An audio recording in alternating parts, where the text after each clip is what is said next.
job to a whole new level.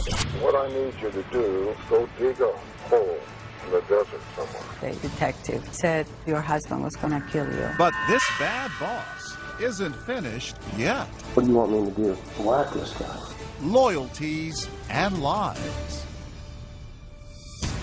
Welcome to 2020 on ID. I'm John Quinones. Loyalty. It seems so simple.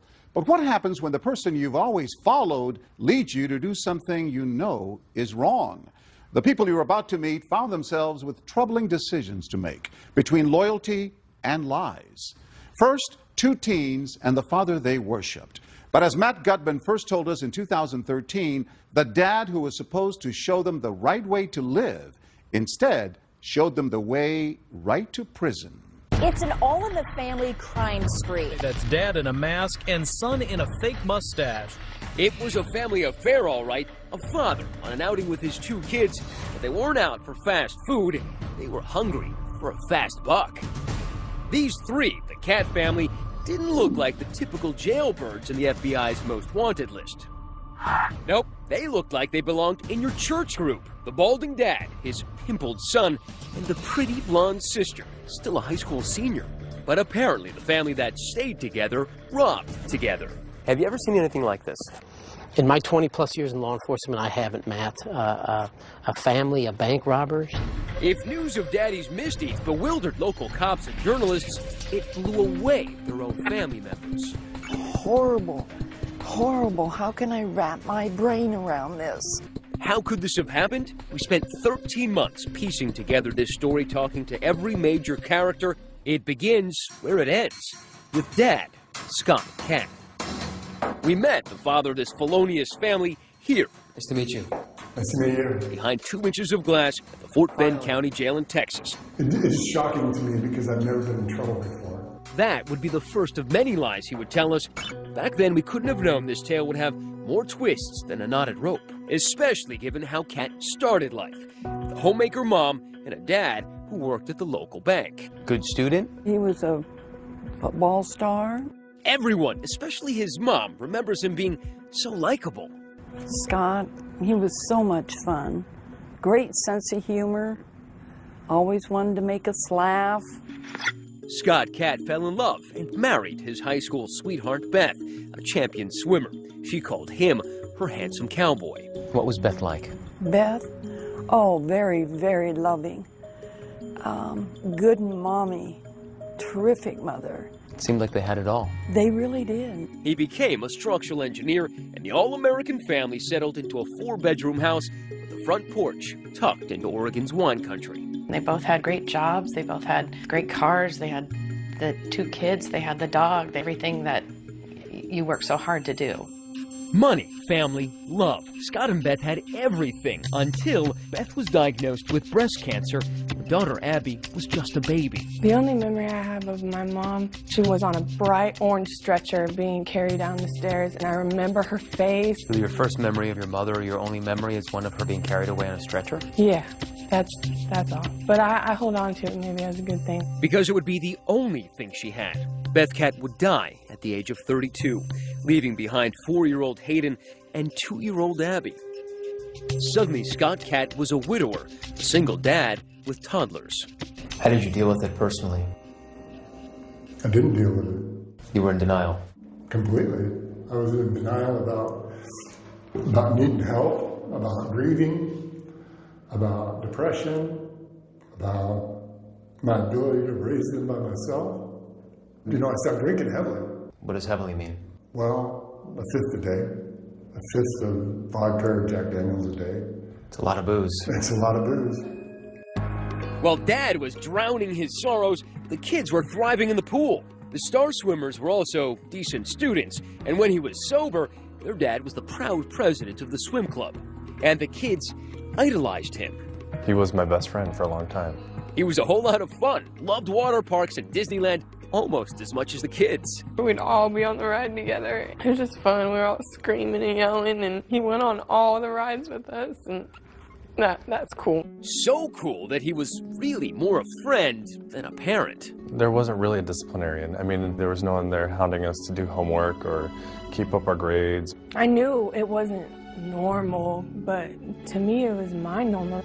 Abby and Hayden, by this time young teenagers, soon realized Dad was fun, but they could only rely on each other. We were very close.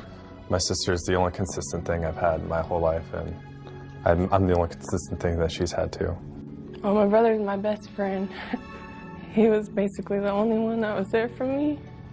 I can just look at her and know what's on her mind, what she's worried about. What Scott's kids are worried about most, their dad's drinking. Some of it in plain sight. There were arrests, there was brawling, disorderly conduct, and a new, more expensive vice, cocaine, he says. I'd say probably 3 or 4 grams a week. Scott partied away their savings. They went bankrupt. They lost their home. The lights went out. For a fresh start, and Scott says a new job, Cat traded the Oregon greenery for this scenery. An apartment in a Houston suburb with a whole lot of banks nearby. Money was tight, and I was really depressed. And, you know, I had complained to him saying, you know, if we didn't have to worry about money, there wouldn't be any of the stress or any of these negative things happening in our life. That's when he approached me and said, would you be willing to do something to get some money more illegal than selling drugs? And I said, yes. So you're 18 years old. You need money. Your father says, I have a plan to rob a bank. Shouldn't your first reaction be, are you crazy? Looking back on it, I can't believe that wasn't my first reaction. To say, are you insane? Why did you go along with it so easily? I had a real struggle. I knew it was wrong, but I was really motivated by the money. The night before the first bank I was supposed to rob with him, I had kind of a panic attack all night, deciding, do I want to go down this path of evil, or is this not for me? Ultimately, Hayden Cat would agree to walk down that path of evil. He really wanted my help. In his mind, 2 people could be much more successful at it. But maybe a third would be even better, and there was just one cat left to choose. Scott told Hayden to talk to his sister into joining their gang. She was a high school senior, just 3 months shy of graduating. My dad sent my brother to ask me. Your dad sent your brother to ask you? Yeah. To rob banks with them? Yeah. And then the next day, my dad just basically laid it all out. You know, I'll buy you a new car, and I'll get you an apartment. In some way, I was led on, like, this is how I protect them, and these are the only people I have. Now, son and daughter say this is when they crossed over to the criminal side. A plan was in motion, the mark, the Comerica Bank, just down the block. The morning of the first bank, I asked my dad, you know, are you the devil here to tempt me? And his answer is what really scared me. He said, yeah, probably. I'm asking you to rob a bank. So he knew full well the world he was bringing you into. The biggest point he made to me was the plan for all the details. The details would have been what you've seen in the movies. The fake mustaches, fake guns, in hopes of getting real cash. But what the kids were really banking on was beginner's luck. I was actually shaking so bad that the employees grabbed the bag and started throwing money in for me. The family robberies. What could possibly go wrong? When we come back.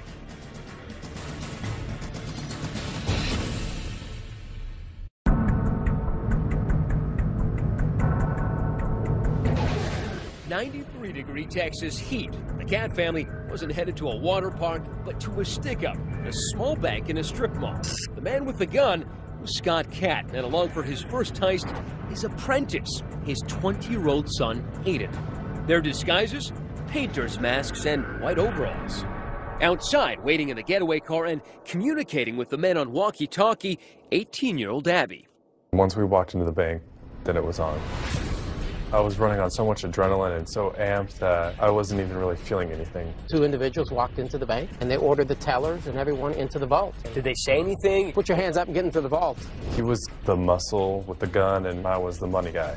Both men are big, over 6'3". Their sheer size and the gun enough to terrify customers. But it's the novice bank robber who's quaking in his boots.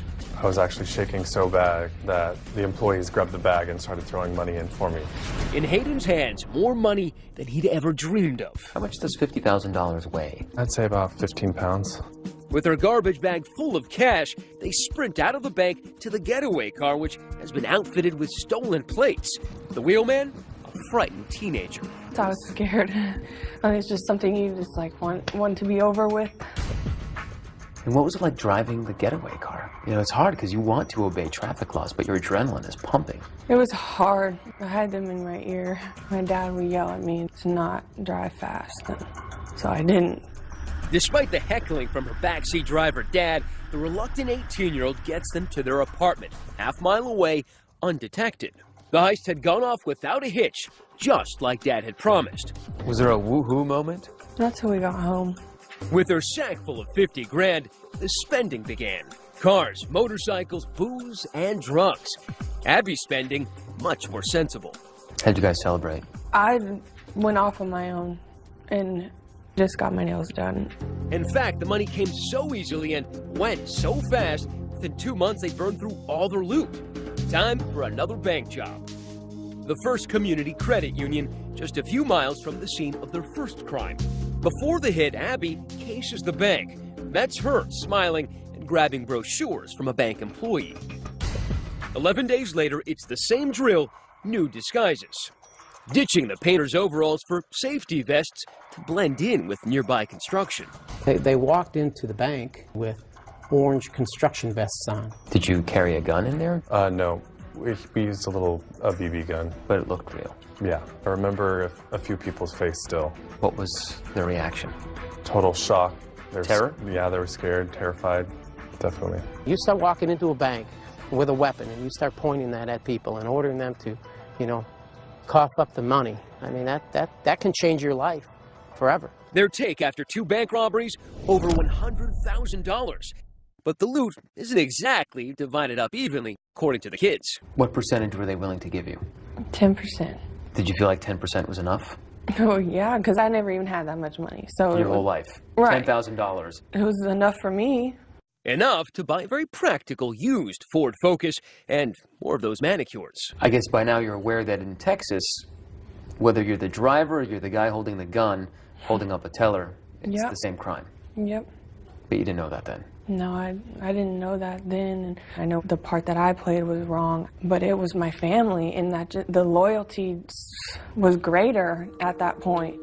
But her father and brother seemed more loyal to the cold, hard cash that was coming in and to blowing it fast. Shopping, cars, partying, really nothing to show for it.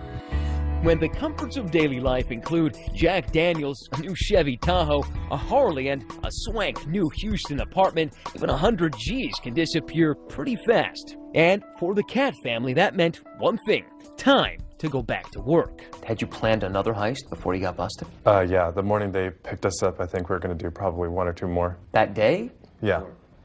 That's right, the Cats had gotten cocky, planning a pair of heists the day before their arrest.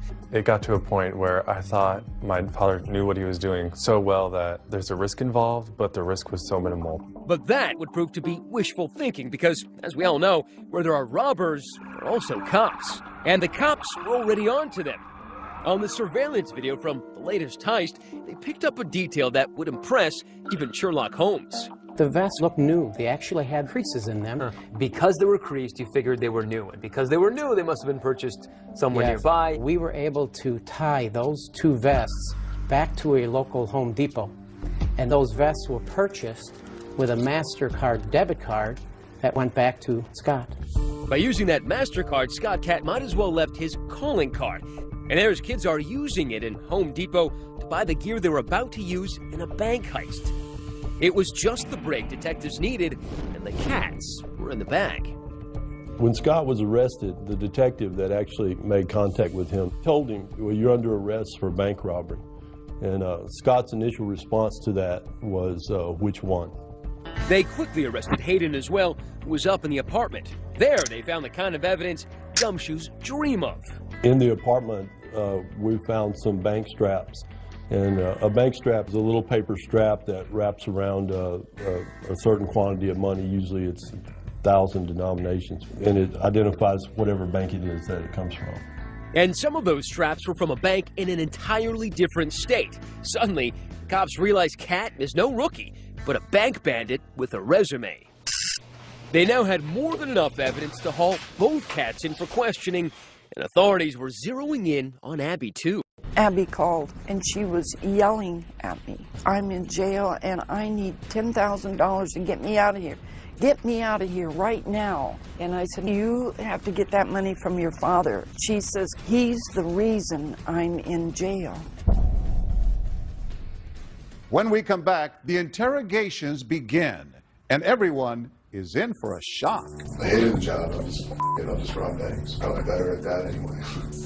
And his children weren't the only family members he'd conned. I picked up our local newspaper, and I said, oh, son, if I didn't know better, I'd say that was you. Stay with us.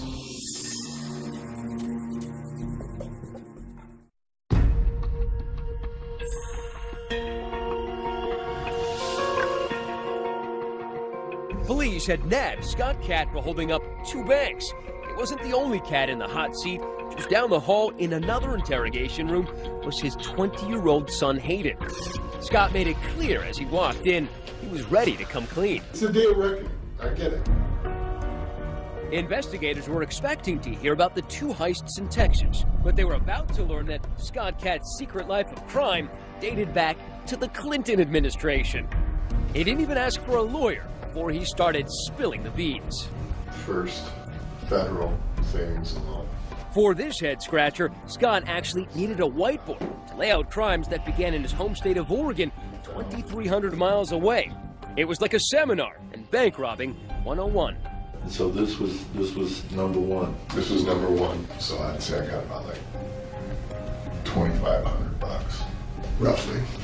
In total, Scott would confess to having robbed 5 banks in Oregon before even setting foot in Texas. I can go in there and just slam it and be out. I'm surprised he was able to, remain undetected, especially when one of the banks he robbed was in his hometown. You would think that someone would have known him. In fact, someone did. It was Scott Cat's own mother. I picked up our local newspaper, and on the front page was a picture of a man that robbed our local savings and loan, and that is where his father retired from. He worked at the bank? Yes. And I looked and I saw this frame of this big man, and I said, oh, son, if I didn't know better, I'd say that was you. And he grabbed the paper from me, and he looked at that. I remember so vividly, and he said, yeah, it does kind of. But a mother knows what her son looks like. Oh, I know, and his hands. I know his hands. And Scott said, well, he didn't get very much money. But her son was honing his skills. You know what they say about practice. With each hit, he was banking more and more money. That one I got close to 30 because by then I had figured out that there were 2 cash drawers, so I made sure that I got both cash drawers. I selected a bank based on accessibility and escape. He didn't just see a bank and decide to rob it the next day. He would plan for weeks at a time. How many of those did either Hayden or Abby know about? None. This was all just... Not a one. I mean, you got to think back. They're still pretty young here. Scott says it was a job opportunity that brought them to Texas in early 2012. By then, Abby and Hayden were teenagers. Well, I had a nice chunk of money to come to Houston, right, and I blew it. Partying. The cash tasted so sweet, Cat craved more, soon blowing off that job in Houston to focus on his more lucrative gig. I hated the job. It was a really bad job. I'll just rob banks. I'm probably better at that anyway. And in his new full-time job, he knew more help could mean more money. This is where I started to, talk the kids in. Hayden wanted to come out here, and I said, well, look, there's a little business proposition I have for you. I talked him into it. A couple of doors down the hall, Hayden would soon fill cops in on his version of that dirty deal. That's when he started, going over all the details about how it's done and what he's done in the past. Also, what to look for in a bank, Like what? The getaway is everything. I told him, I don't think that I can drive after my first one. That's when we talked Abby into driving for us. We just needed someone who was able to drive slow and steady and abide all the traffic laws and you know, not look like a bank robber at all. This cute blonde girl is the last thing you'd ever look for. But that's exactly who police were looking for. After getting a call from her dad, Abby drove herself in to talk to investigators. Same room, 6 hours later. Well, I just felt like, you know, I needed to do what I did to, you know, protect them. Abby admitted driving the getaway car, but said it was out of blind loyalty to her brother and her father, whose writing was still there on the wall. My mother died when I was 2, and a lot of it has to do with, you know, I've always trusted my dad. It's not okay, obviously, I'm not stupid. But when it's your dad, it's almost like it is. I convinced her of it. She trusts me completely because she doesn't have anybody else to trust. But according to Texas law, it was a little too late to take the blame now. David Ryan is Abby's lawyer. Abigail Catt was facing 5 to 99 or life in prison for aggravated robbery, even though she didn't put a gun in anyone's face, because under Texas law, just being involved in the crime itself was enough to make her as culpable as her father and her brother. By the end of his 2.5-hour confession, it was clear Scott Catt wouldn't be winning Dad of the Year anytime soon. So that's where we're at today. And after a decade of robbing banks, what do you have to show for it besides 2 kids on the fast track to becoming felons? About all I got in my wallet. Maybe whatever Hayden has in his wallet. That's about it. Hayden had counted his, just $30. When we come back, Scott Catt makes a pledge. If you were offered a deal where you had to spend 25, 30, 40 years in prison in exchange for both of your kids going free, would you take it? Absolutely.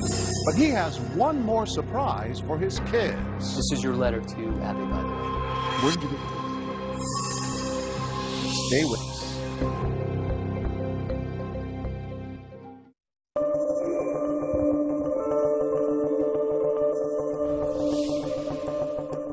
The pretty house with the wraparound porch in Oregon is now in the Cat's rearview mirror. Their new home is the big house behind the bars of the Fort Bend County Jail in Texas. The family had been held in separate cell blocks and hadn't seen each other in over a year. Jailhouse life had taken its toll. Scott said there wasn't enough food and he'd lost more than 70 pounds, almost unrecognizable to his own mother when we showed her footage from our interview. He's a old man. $2,000 a week. Yeah. He doesn't look the same. Oh, I miss him. He's old.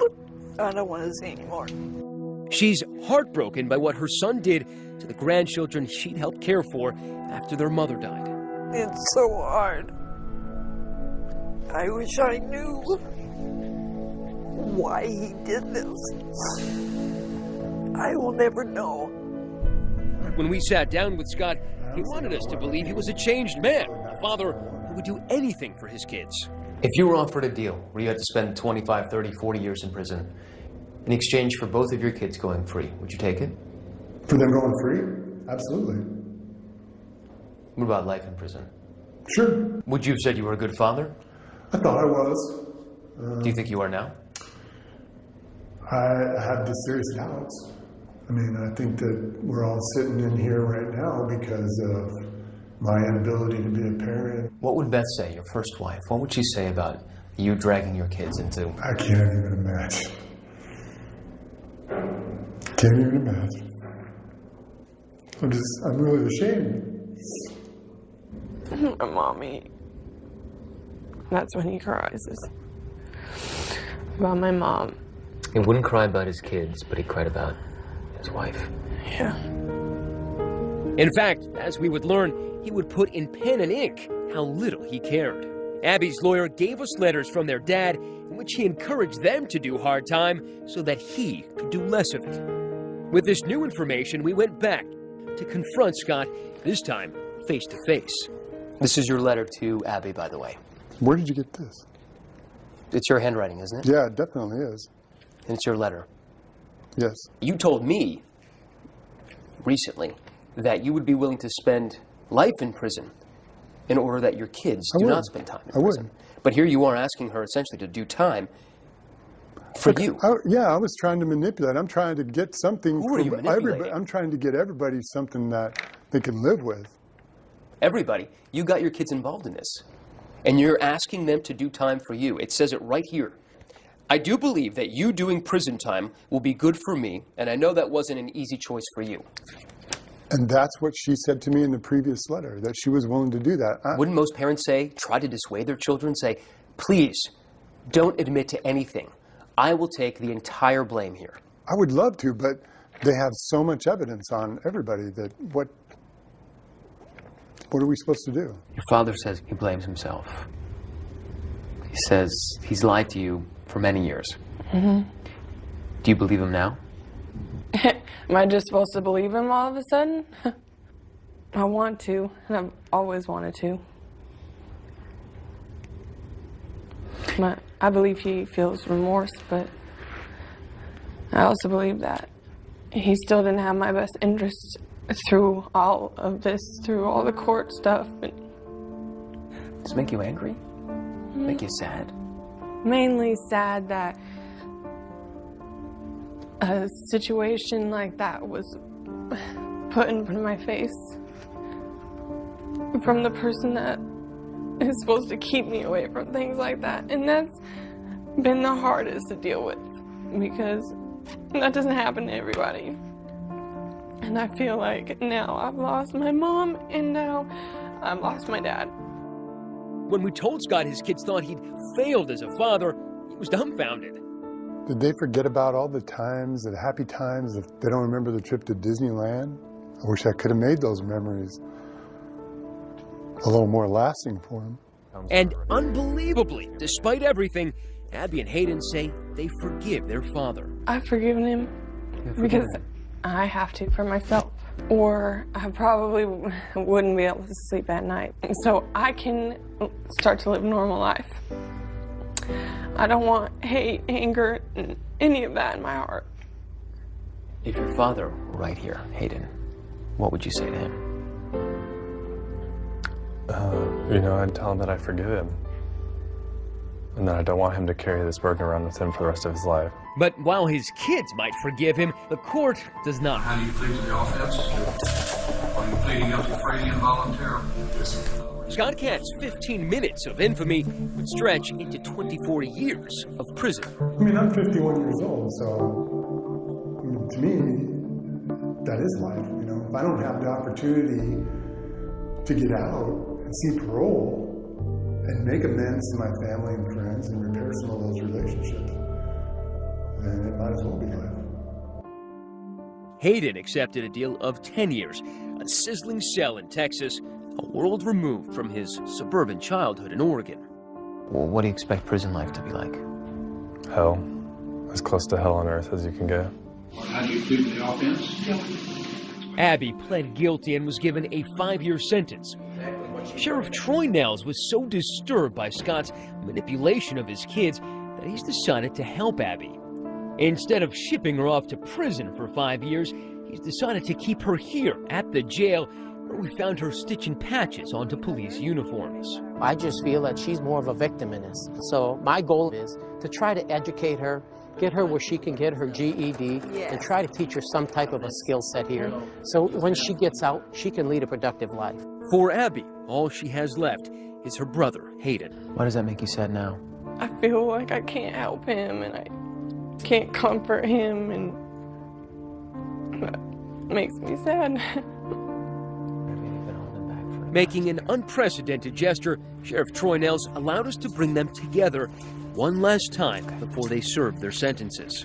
Brother and sister haven't seen each other in a year since the day of their arrest. Hayden is brought in shackled, hand and foot, and the jailhouse rules were strict. No touching. The soulmate siblings couldn't seem to help, reaching out. Abby. Breaking one last rule.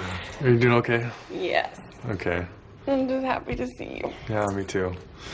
Abby, I'm sorry, okay? I don't blame you for anything, kid. Just know that I love you forever. I love you too. I don't blame you for anything. Nothing. It's gonna be a long time until I see you. I know. I love you. I love you too. Can I give him a hug? No, I can't hug you. No? No. And on the spur of the moment, we asked the sheriff for one more act of kindness. If you guys want to give each other a hug, the sheriff says it's okay. Really? Oh. It could be 10 years before Abby and Hayden could embrace again.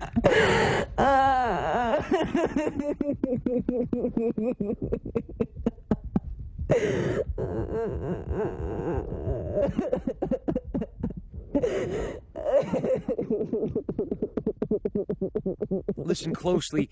Our mic's picking up Abby's heart, pounding. It'll be okay. I know. It's just going to be a couple of years until I can see it. I love you. Abby, I love you too. I know.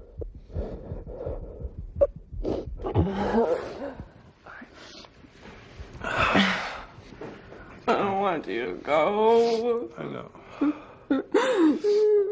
And gushing out came the grief and the regret and the anger. Thank you for the hug. I needed it. I know. I love you. I love you too, okay? Okay. If you ever start to feel down or anything, just start to think about all those good times we've had, okay? 'Cause that'll get you through. Okay. All right. I love you. Abby, I love you too. I'll see you soon. Okay, bye. And after 10 minutes of comfort, shackled again. The siblings' love for one another, the one thing their fool-hearted father couldn't destroy.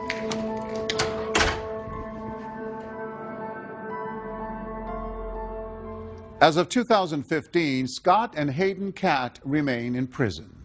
Abby hopes to attend college upon her release with the help of a woman who saw her story on 2020. She and Hayden stay in touch by writing to each other as much as they can. Coming up, an impossible boss and the employee at his beck and call. I needed a job and I had a family, so I did what I was told. But just how far would he go? Go dig a hole in the desert somewhere. When we come back.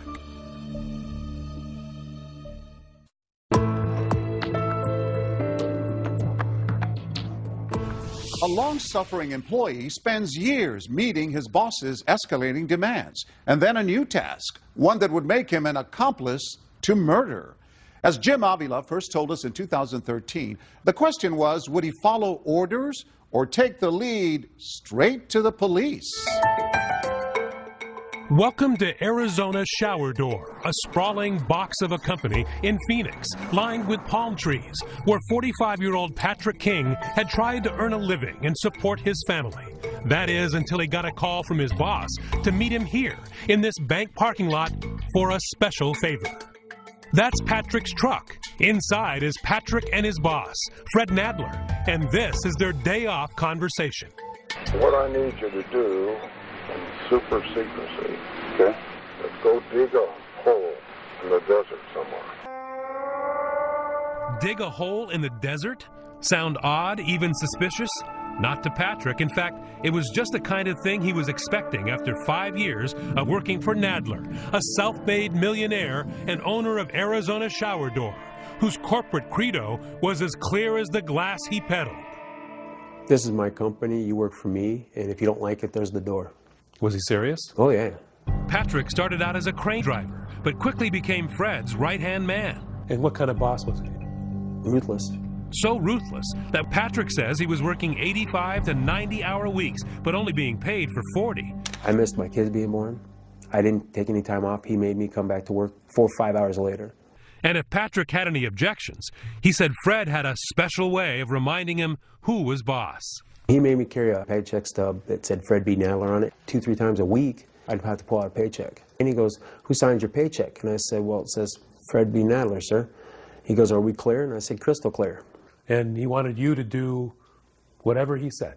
Whatever, no matter what it was or what time of the day. Personal, private, business, anything? Everything. Including, he says, spying on his boss's wife. He had me get a phone with his wife and hidden GPS in it and track her 24 hours a day, 7 days a week. And I complained about a lot of the stuff there and not wanting to do it, but I needed a job and had a family, so I did what I was told. But Patrick's connection with Fred's wife would reach far beyond her cell phone signal. Libby Nadler, like Patrick, was living in a prison of her own, under the thumb of a controlling husband who she says ran the home just like his office. Everything was fine as long as I went along with it, with whatever he did. He would just tell me if I didn't like it, I could leave. Not all of their 18 years of marriage had been like that, of course. When he told me that he wanted to marry me, he told me that we were going to have a wonderful life. And it was. Trips, a nice home. They even adopted and raised 2 children together. But Fred, she says, always was clear about one thing. He didn't like to spend money. He only liked making it. In his mind, he thought that everything was his. He didn't want to share, not with me, not with anybody else, as long as he was alive. Which meant divorce would be a little tricky. That's when, according to Patrick, Fred's behavior took a twisted turn. He started dropping these little subtle hints and say stuff like, "It's getting me a lot of money for you." Coming from a boss who allegedly thought worker pay was optional, the promise of a big bonus seemed to Patrick a major red flag. Sure enough, 3 days later, my phone rings, caller ID, and it said Spike on it. And he goes, "We need to meet." Which brings us back to this parking lot. And as soon as I stopped here, he got up, started walking over. So he comes over, and as soon as he gets in, I hit record on this recorder. And I have it sitting right here, and I push record, and I set it right here on the ledge. We're sitting here talking. What I need is somebody I can trust. That's me. Let's go dig a hole in the desert somewhere. That's easy to do, especially in Arizona. That's right. You got to do it at such a time and a place that nobody can see you do it. He finally said, you know, she filed for divorce. She's going to ruin the company. There's going to be 180 employees and families out of work. You're going to be the savior. You're going to save the company. I was just like, you know, I didn't want to believe it. I will give you a bundle to put in that hole, okay? I'm not telling you what's going to be in the bundle. Be wrapped in a blanket or a sheet or something. And just keep quiet. So that's easy. The rest of your life. He pulls out a stack of money wrapped in a yellow band, $1,000 on it. Goes, you know, just for showing up, I'm taking care of you, and he throws it at me. So this man who never gave you anything, maybe $20, gives you $1,000 all of a sudden. And Fred, he says, promised more. $10K every year that Patrick stayed with the company and kept his trap shut. That Patrick could not do. Instead, this loyal worker had enough, immediately going to police and handing over that tape. Fred was arrested that evening, Libby watching as he was handcuffed and taken away from their house. The detective said, your husband was going to kill you. I told the police that's not true. No, I didn't believe it. When did it sink into you? That question is very hard because I still can't believe it. Sometimes you don't realize it when you are with a controlling person what the outcome would be. Patrick foiled all this. Patrick saved your life, right? He did. He's my angel, and I keep telling him that.